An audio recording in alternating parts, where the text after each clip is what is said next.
Welcome, everyone, to the Board of Health meeting of June 23rd, 2020. This is Judy Giorgio. I'm the health agent for the town of Chatham. This meeting is being recorded and will be available shortly hereafter for scheduled and on-demand viewing on any smartphone or tablet device.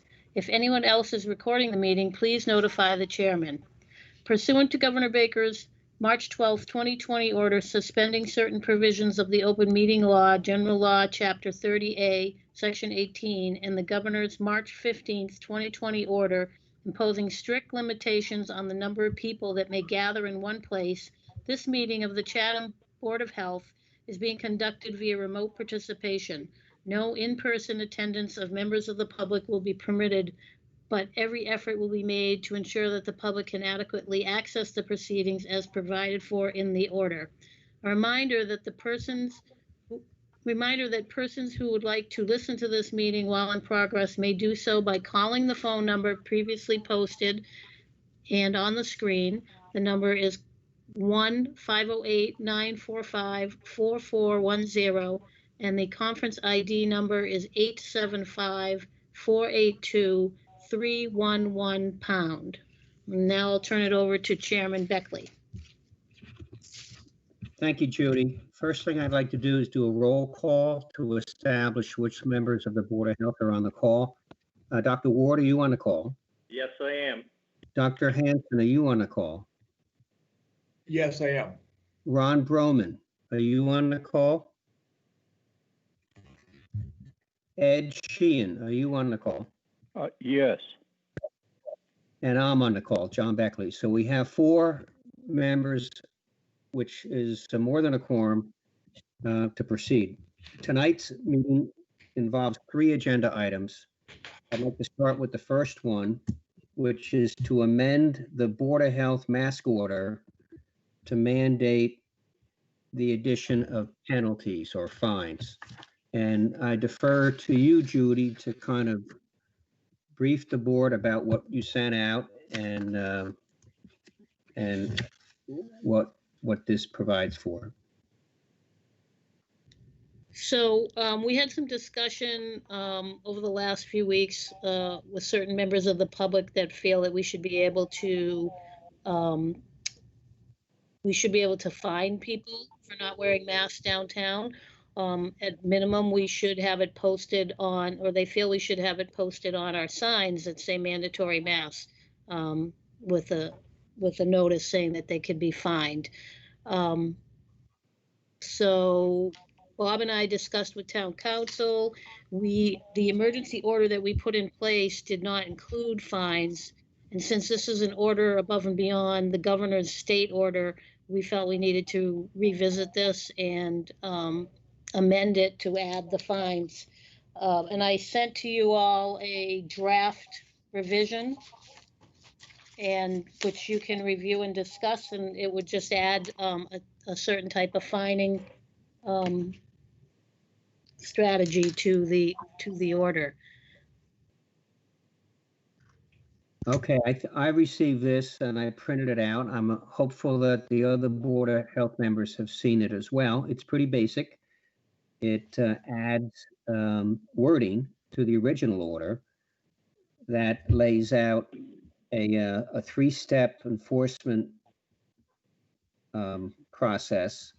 The first of which is for an initial violation, a written warning. In the case of a subsequent violation, a fine of $100 could be or shall be assessed. And in the case of a third or subsequent violation, a fine of $300 shall be assessed. And it also talks about each day is deemed a separate violation hereunder. And that is basically it. It says the enforcement of the regulation shall be implemented by the Chatham Board of Health or its designated agents, including the Town of Chatham Police Department, and it would take effect, if passed, on June 25th, 2020. I think it's fine. I think it's appropriate to do this, and I would say that the board should probably approve it. How about some discussion from other board members? Well, Ed Sheehan, I'm confused, not confused, I should say, but it's South Chatham Post Office. You got people going in there with no shoes on, and they've got nothing on their heads, and then they go from the post office into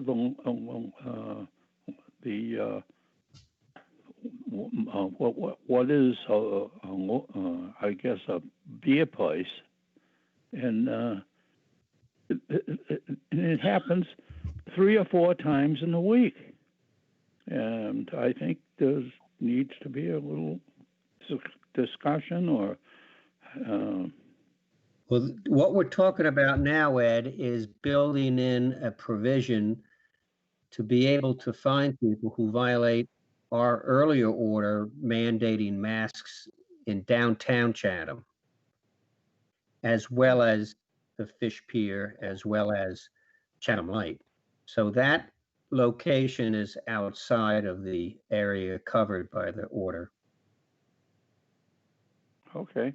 Now, Judy can still make a note of this if she Yeah, wants. no, I was just gonna say, I mean, people should be wearing masks when they go inside the post office. But that is a federal office, and I don't know how much jurisdiction I have on that, but we certainly can talk to people.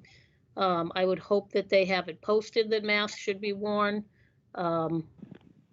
Shoes, I don't, it's common sense, but in the summer, people do run around without their shoes on, unfortunately. But I can check in on that. We've had other complaints of people going into stores without masks. The stores themselves can refuse entry to people or ask people to put a mask on. That is their right under the governor's order.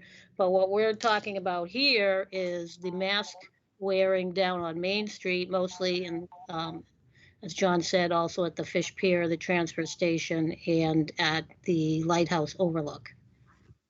Can I ask Alan? Can I ask a question? Who's going to enforce this? Well, that's been the issue all along. The enforcement is delegated to the health department and the police department. We don't have a big, strong desire to go out and start enforcing this with a strong manner. The first part would be a warning. So Bob and I had talked about perhaps having some type of a written warning pre-printed that we could hand out to people that just says, this is what the order is. You're supposed to be wearing a mask, and just something that the police, when they're downtown, can hand out. They have been also down giving out, they have masks in their cruisers, and the chief has said that he has been giving them, they've been giving them out. He was invited to this meeting. I don't think he's on the call though. Hello, Hello. this is Ron Bowman. Sorry, I'm late. Hi, Ron. Okay, So, Ron. so the chief, he has asked his officers to hand out masks as needed, and we're trying not to be heavy-handed, but we would like to at least put on the signs that we can find people. But it is a difficult thing to enforce. I guess what Judy is saying, Alan, by having the ability to reference on any signage that fines are possible, it should help with the voluntary compliance, even if you never actually have to cite it. Hey, John, it's Bob. Mm-hmm. Yeah, there was a number of comments the last couple of weeks at the Board of Selectmen meeting on this. And that's exactly what a number of the speakers alluded to, that, just having it on a sign and our variable message boards, as well as the other signs that we put up on the telephone poles and all, that there is a fine. That will cause a segment of the population, not everybody, but it will cause a segment of the population to think twice and probably be more compliant. Right. So you're absolutely right. I mean, we're not planning to go out and have somebody stationed down there, 12 hours a day handing out tickets kind of thing. I've driven Main Street pretty much twice a day, every day lately. And compliance is better at sometimes than others. Sometimes you go down, I went down today, and, I have to say probably 98% of the people on Main Street were wearing a mask. You go down some other times and it's less than that. But, a lot of people just felt that having it on the signage and having it on those variable message boards, as you approach the area would be helpful. And so that was the conversation that, we've had kind of at the staff level. I mean, we know that enforcement is always a difficult issue for anything that we do, frankly. Right. Alan, on one of those DPH calls, there was reference to a Board of Health person who was trying to enforce it being a little bit roughed up by the public. Yeah, it's, there's been anecdotal stories and all across the country about this topic. It's just some people are, yes, absolutely, I'll do it. And other people are absolutely, no, I won't do it. It's my God-given right to breathe the air. And, but as we talked at the very beginning about this, it's more peer pressure and public perception, can go a long way to getting compliance. And I think we're seeing that, you need to wear a mask when you go into all the stores on Main Street. And they all have signage and all up. And so, this just kind of goes along with that. John, it's Noble. Go. Yep. Yeah, I think I'd kind of echo what Bob says. I think that the mask wearing downtown, the compliance has been really good. I mean, it's never going to be perfect, but it actually, to me, is really good. I think we should be careful that we don't get drawn into being heavy-handed with the few people who aren't wearing masks and sort of lose ground with the whole thing. So one question I would have is, if we put this on a sign with the violations of in different levels, there are going to be some activist residents or people, who feel strongly, and they will call and they will make a complaint to the Board of Health, and they'll expect something to happen. I don't know that we can get a bunch of complaints and sort of do nothing. I think we may sort of be drawn into it in a way. So I would just caution that. I think the policy works really well. And I'd be interested, how many people have actually voiced, I mean, I know a couple from the other meetings, but have there been a flood of letters or big numbers, or is it one or two people who have brought it up time after time? We only get maybe 1 or 2 calls a week about mask wearing. I had a call today, didn't have to do it downtown. It had to do with the bike path, which is, difficult to enforce, so I don't see a flood of calls at all. So I guess my question is, I have no problem putting on the sign. It gives extra heft to it, but I wouldn't really want to see us get heavy-handed with it, because I think we would actually maybe lose public support and sort of lose ground with the whole effort. We've got pretty good compliance. And so my question is for Judy, if you get people who feel strongly, who repeatedly call you and say, I saw someone, they're down there right now, someone needs to go down right now, what would you say to that person? Well, I don't have time, or we'll look at it, or how do you handle it? I mean, it's difficult to find to go down there right at the moment and find that person without the mask on. Absolutely. I usually respond that we monitor the situation, and but yeah, I mean, we don't have a big staff, and most people just want us to know that there's people down there without masks on. But I really, it's difficult. You almost have to finesse it. This is John. You almost have to finesse it. And be respectful when you get the complaints, but don't overpromise. As Noble says, we don't want to go the other way and be provocative. Right. Yeah, Yeah. the difficulty we'll find ourselves in is, and I'm, believe me, I support what's been proposed. The difficulty we may find ourselves in at some point is, somebody getting up at a selectmen's meeting and saying, well, how many fines did you issue? And, if we say none, then it's like, well, but I saw people wearing, not wearing masks. Why didn't you fine them? So you're right. It's all in the finesse and how it's presented. We were pretty clear in conversations with the Board of Selectmen when it came up and we were asked about it. That, yes, we could see about putting it on the signs, but we were not going to become, mask police. We were not going to be putting somebody down on Main Street. And as I'm sure you've probably heard, the Chamber of Commerce is not, they had talked about potentially having some people on Main Street in kind of an informational role. That apparently is not going to be happening. Somebody that could hand out masks and kind of give out the cards that Judy mentioned earlier that, talked about it. So it doesn't, that's not going to happen. So I think it's really just going to be, as I said, peer pressure and signage and education is, at this point, not the best we could do, but what we're planning to do. Hi, this is John. I also think if the merchants don't sell to people who enter and are not wearing a mask, then you can create a situation where people who want to go downtown and shop are not going to even be able to buy anything.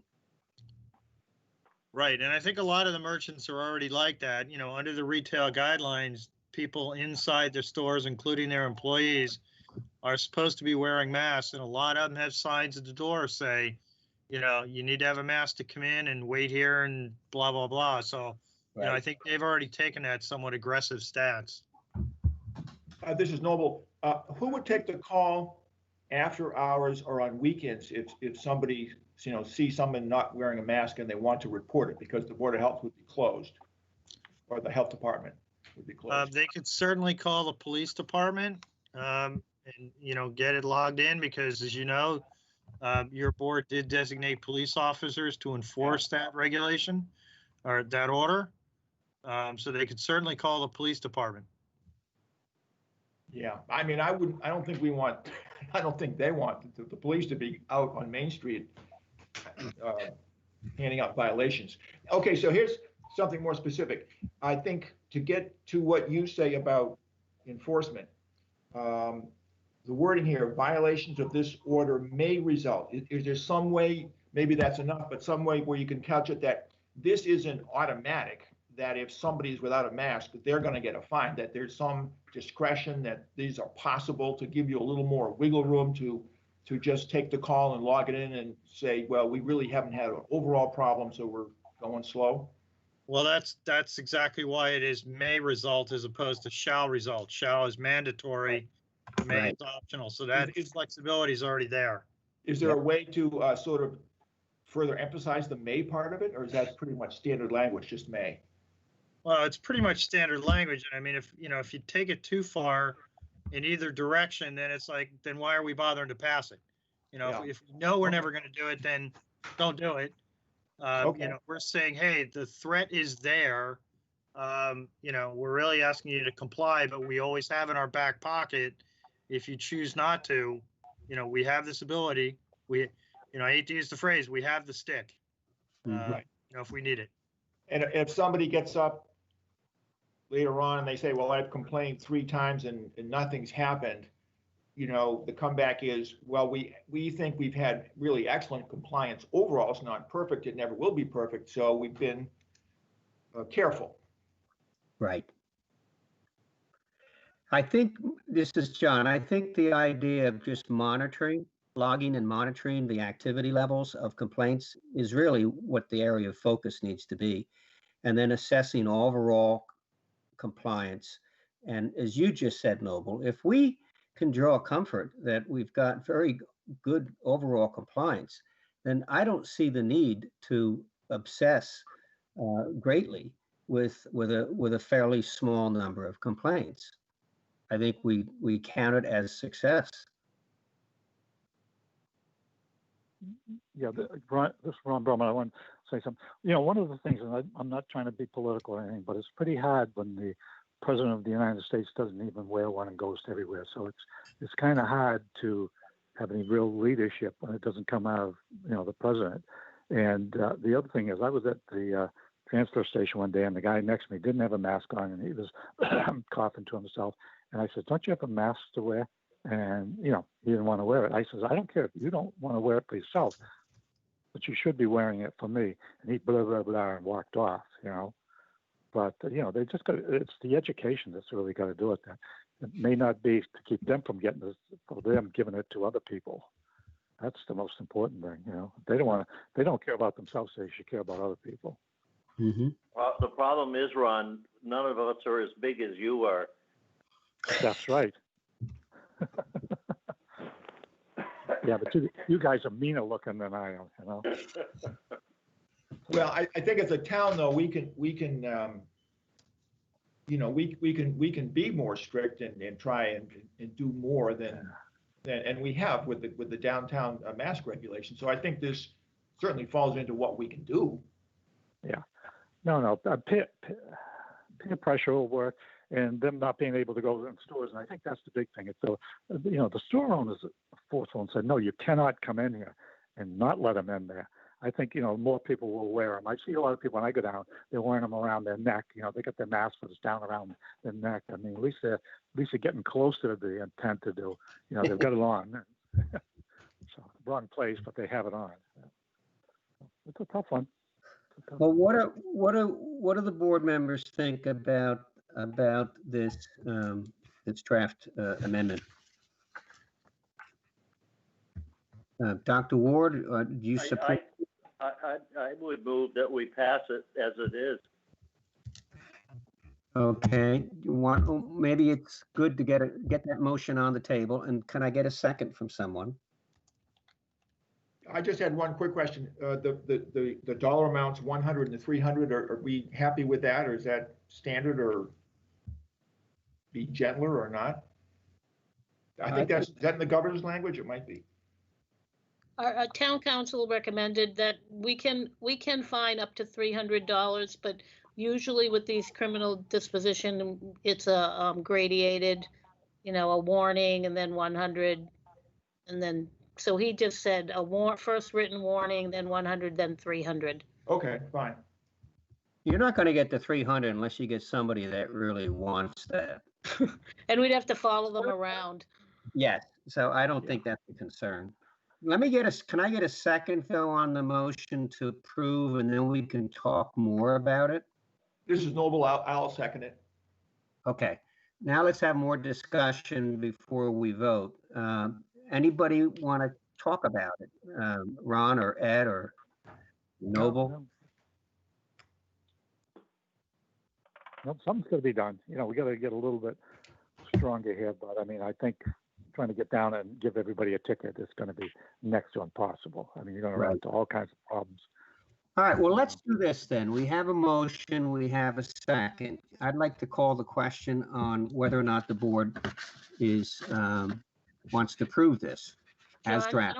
John, Yeah. I don't think there's anybody from the public on the call, but can you just ask? I sure can. If there's anybody from the public who would like to comment before the Board of Health votes on this proposal, please speak up now. Okay, I haven't heard anyone, so let's go ahead and do a roll call on the motion and the second. Dr. Ward? Yes. Dr. Hanson? Yes. Ron Broman? Yes. Ed Sheehan? Yes. And I vote yes as well. So we have unanimous support for the amendment. Okay, so that takes care of the first agenda item. Second item is a discussion regarding mask wearing on beaches and the guidelines. I know that Dr. Hanson had a request that we have some discussion on this. I know that Bob sent out to all of us a summary of those requirements or those regulations. Noble, do you want to initiate the discussion on this? Yeah, sure. I guess if you get it down to the question that I asked before, and that would be, I asked it of Bob, if you have a group of 10 on the beach, they're not related, and they're less than 6 feet apart, by the town rules, I know what the governor would say, but by the town rules, do they have to wear a mask? To me, it's been a little bit ambiguous because the poster that the Cape Cod Reopening Task Force sends out has in the middle the statement that masks are not required to be worn while swimming or sunbathing. And I think the or sunbathing thing is like, it's not the governor's policy, and I would hope that it's not the town policy. So that's where I would start. This is Judy. I mean, my understanding is that masks should be worn if you're with people who aren't part of your immediate family group, or and you can't be 6 feet apart.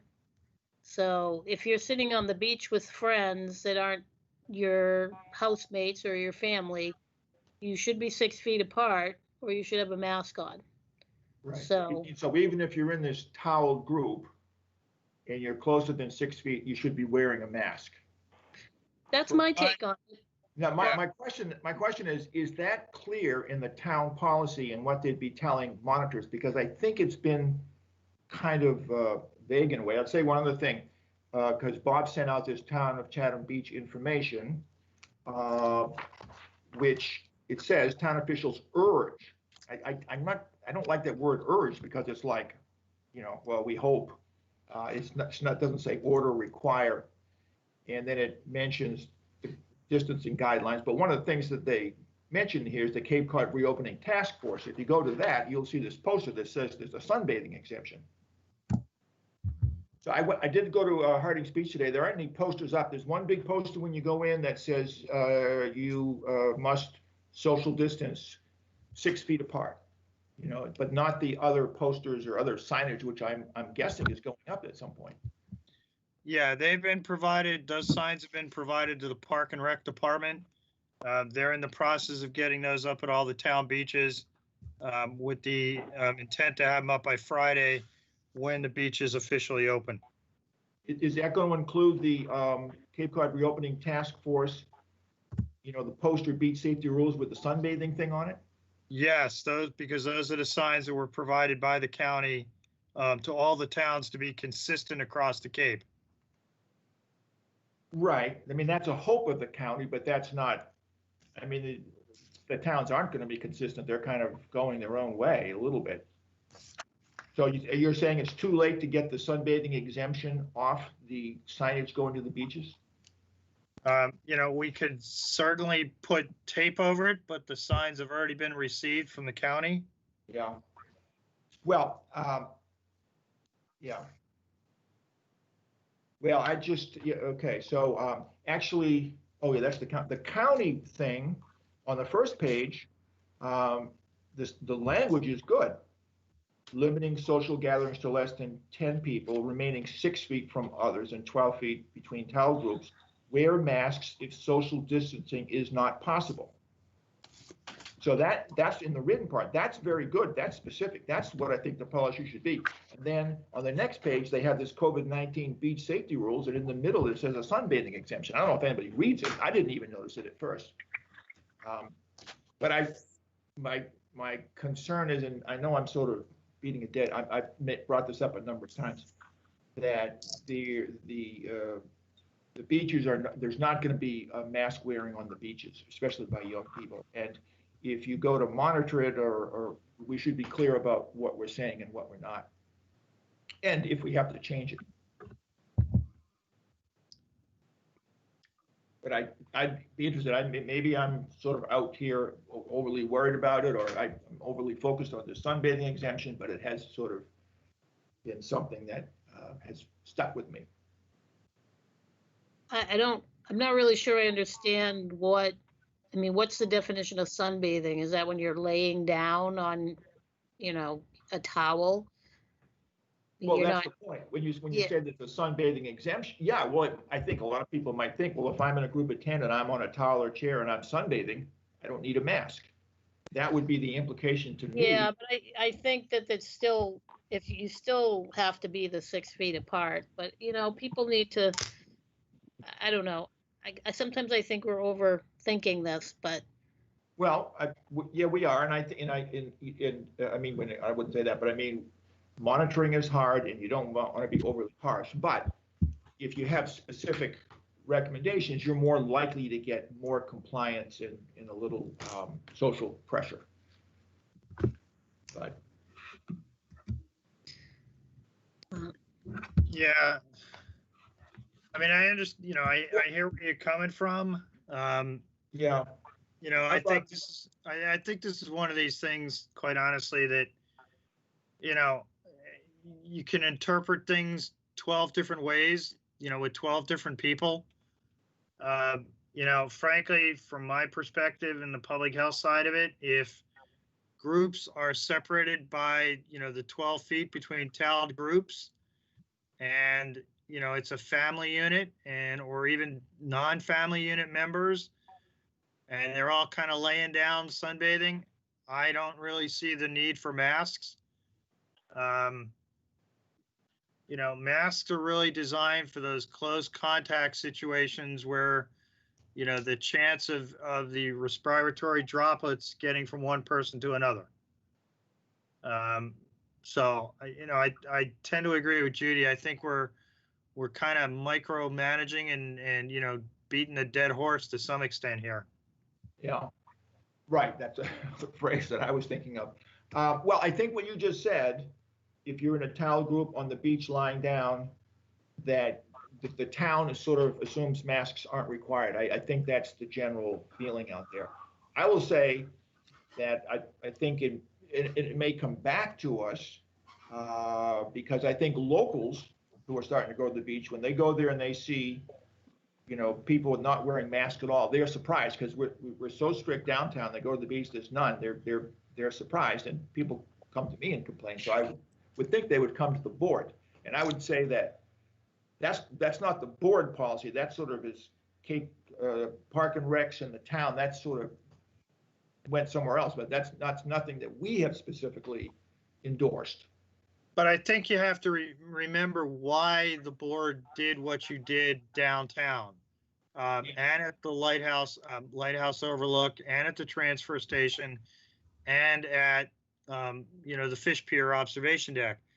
Your specific concern was, the fact that those areas, by their very nature, with large numbers of people and limited space, we were concerned that you could not maintain the social distancing. Right. And that's why you went with the mandatory mask requirement. I think when you're talking about a wide open beach with, we hope plenty of space for people to spread out, from a public health perspective, it becomes less of a concern. Yeah. So, I think we're really, to some extent, we were talking apples and oranges. Yeah. And so you may have a regulation for one area and a different regulation or a different, method of control in another area. Yeah, it's Ron Broman. I wanted to say something. It's going to be even harder to enforce on the beach than it would be people walking downtown Chatham, because who's going to go over and tell them to put it on, and who's going to, watch over them? I mean, you can't ask a lifeguard that we got down there to, take that on, be walking around and telling people, you're too close, you got to put a mask on if you're this close. I mean, I just think it's something we put out there, and you hope people abide by it. This is John. I agree with that, Ron. Yeah, we got great ideas, but there's no way you can really enforce them. I mean, you really can't ask a 18-year-old lifeguard to go over and have that be part of his job. I know he's down there to save people and to keep them out of the water, and that's important. But that is a very tough thing to enforce. And I think we put it out there. This is what we expect. and hope they do what we expect them to do, you know. Yeah, just so the board's aware, the Park and Rec Commission was not looking to have the lifeguards enforce kind of the social distancing guidelines. Yeah. They were looking at hiring additional staff to do that because they recognized, like everybody else does, that, you know, a lifeguard can't be doing two things at once. They need to focus on what they need to focus on. Yeah. Yeah, that's their job. Yeah. You know, if the Park and Rec want to hire somebody, I mean, that's their prerogative. Bob, this is John. Are they proceeding to recruit and hire several people? They are in that process right now. Last I heard was they were not having a great success, but you know the finish line wasn't there yet, so they're still in the process. Do they have a name, a job title, a name for the position? I had heard a couple of different ones. I heard beach monitors. I heard assistant, you know, parking attendants kind of thing. So I don't think they settled on any one particular name. Okay, thank you. I think that's kind of a volatile situation to put someone into, a young kid into it, because that's really who they'll only get to go down there and do that. I mean, to go up against, you know, kids his own age, peers and everything, and tell them that's a tough job. Yeah, if you go onto the town's website, it's listed as seasonal beach gate attendants.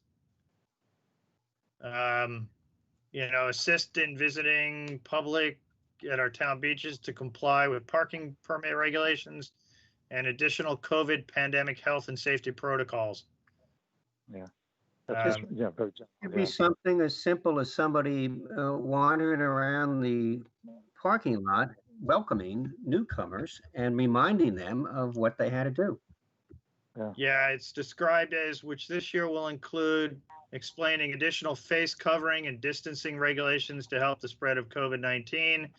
Attendants are expected to be calm, friendly, and knowledgeable of local practices, establishments, and attractions, and to gently explain regulations and guide the public. Perfect. So, yeah. Right. So that is noble. That comes back to, and I mean, I'm perfectly willing to keep it as it is because I think it's already baked in. But I assume we'll be monitoring it and getting complaints if we do and so forth, and this can be modified if needed down the road. But I guess my first point is, so these monitors, what are they actually going to be taught about? Because it'll just be information. You know, it's going to be education information. They're not going to get any more heavy-handed. What are they going to be told about the groups of 10 on the beach? You know, mask wearing. Maybe you want to start off like Bob said, and you don't need to wear a mask if you're sunbathing in a group of 10. But you know, I think there has to be something specific. Yeah.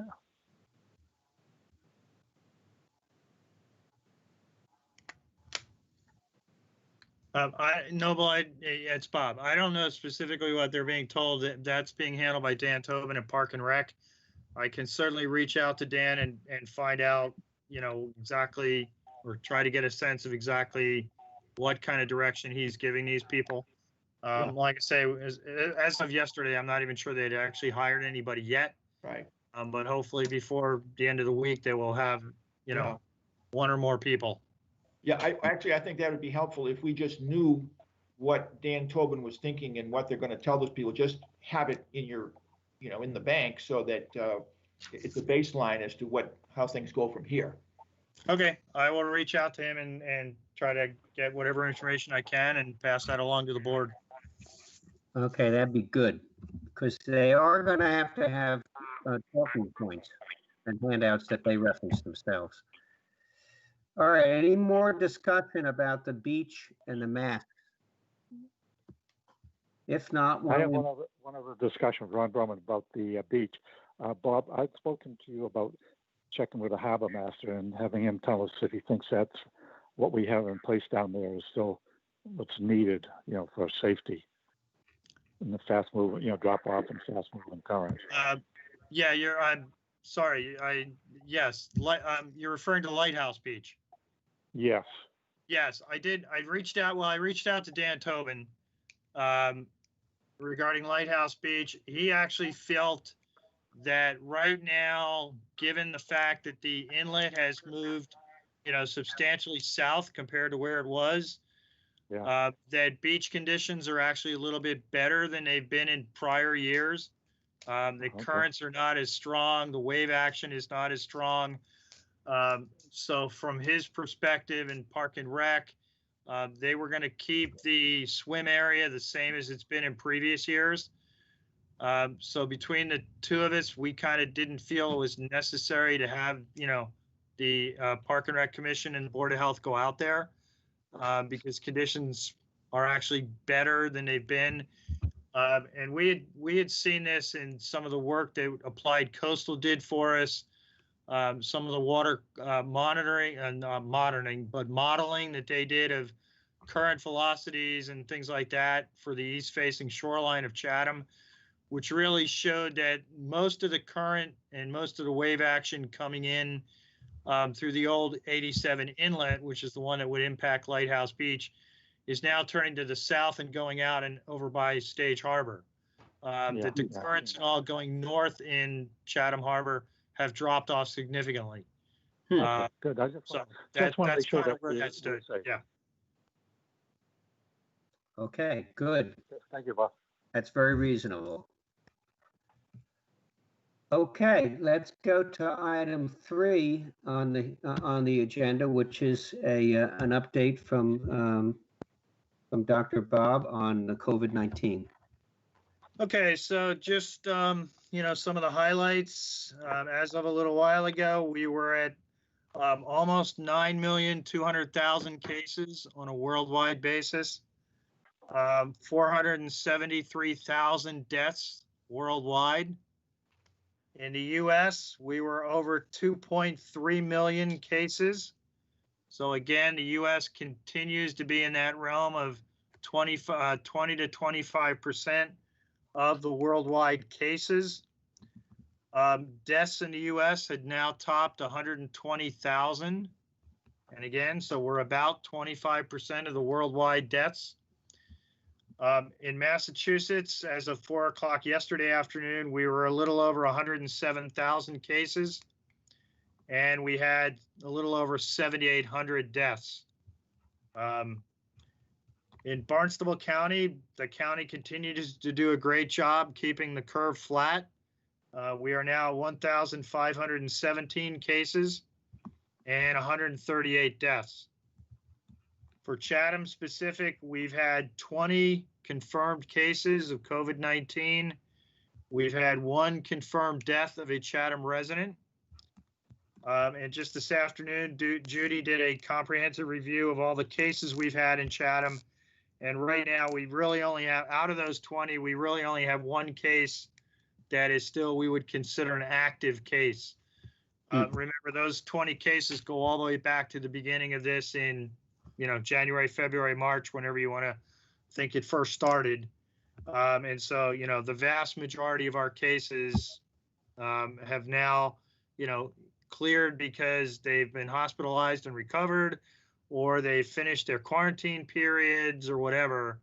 So right now, we really only have 1 active case remaining in Chatham.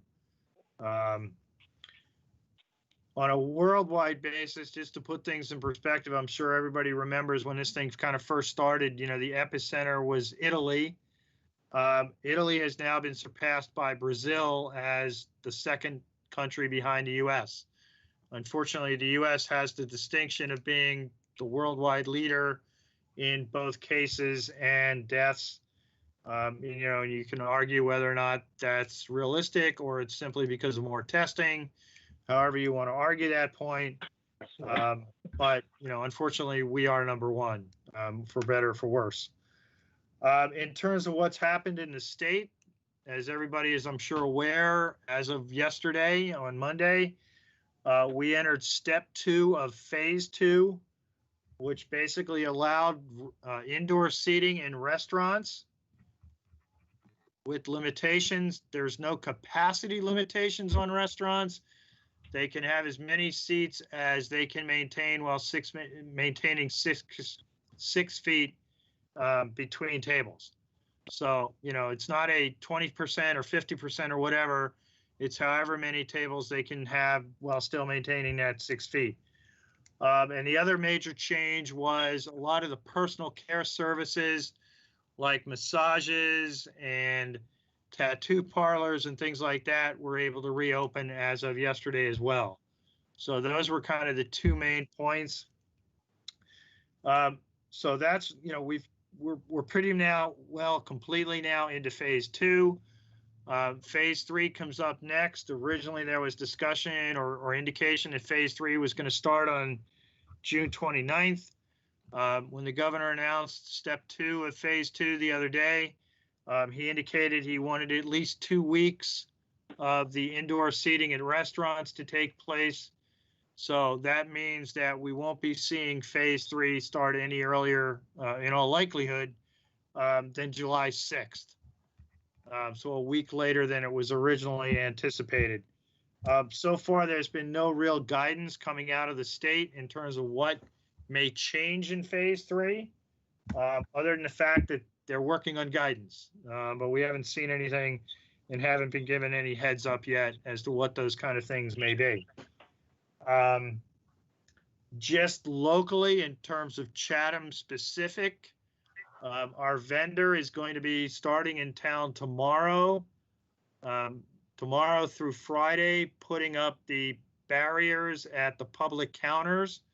So here at Natural Resources, Community Development, and the sticker office at the annex, and then over at the Treasurer Collector's office, where we're putting in basically plexiglass barriers between those public entities and the staff. And then the other component is we still have our orders pending with WB Mason for the staff specific, if you will, barriers. We're getting desk shields. We're getting some barriers to put between desks for those areas where we can't spread people out far enough to maintain all the social distancing guidelines. So those orders are still pending with WB Mason. As you can imagine, you know, everybody in the country is requesting the same kind of materials. So it's just a question of getting that stuff all in, getting it deployed throughout the town offices, and then we'll be in a better position to talk about reopening town buildings to the public. From a PPE perspective, meaning personal protective equipment, we've got a pretty good stockpile going of things like disposable face masks, hand sanitizer, disinfecting wipes, you know, all those kinds of things that will make it better for our staff and members of the public that are entering town facilities once we do reopen the various buildings. I think that's probably about it, and I'd be happy to answer any questions. Any questions for Bob? Yeah, Bob, so do gyms open in phase 3? Gyms are supposed to open in phase 3. That's correct. Okay.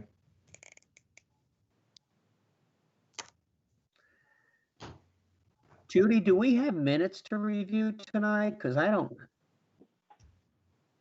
not sure. No, Diane didn't submit them, so there aren't any. She didn't give them to you. I have to review them before, so, because they're the minutes from the last meeting, and I haven't had a chance to look at them, so. Okay. No minutes Hey, tonight. John, it's Alan. I've got to leave. Thank you. Okay, Alan, thank you. Thanks, Alan. Well, I think we may be at the end of the meeting anyhow, unless there's something that anybody would like to bring up. I mean, we have to pretty well stick to the agenda as previously announced. Yeah, I had just one other quick comment, not to beat a dead horse, and then I won't say anything more. But I think Bob sent out this Commonwealth of Massachusetts Executive Office of Labor and Workforce Development on COVID-19 face covering decision guide, 6 feet social distance. That little flyer I thought was pretty good and emphasized, you know, what Governor Baker's rules are about face mask wearing. If that's something that could be posted somewhere, I think it might help. What was the date that was sent? I think it came out this last week from Dr. Bob, I believe. Could be Yeah, wrong. I can resend it. We've got it up on the website. We also have it up on Channel 18 as well. All right, if you can do that, Bob, that would be great. All right, I think we've covered our ground tonight. I would welcome a motion to adjourn. Alan's gone, so I'll make the motion to adjourn. Okay, do we have a second? Ed Sheehan, yes. Ed Sheehan, thank you, Ed. Okay. We have a motion and a second to adjourn. How do you vote on that, Noble? Adjourn? Ron Broman? Yes. Ed Sheehan? Yes. And I vote yes as well. So our meeting is adjourned for the day, for the night. Thank you, everyone, for taking the time to participate. And thank you for Judy and Bob for all your good information tonight. Thank you. You're welcome. Thank you.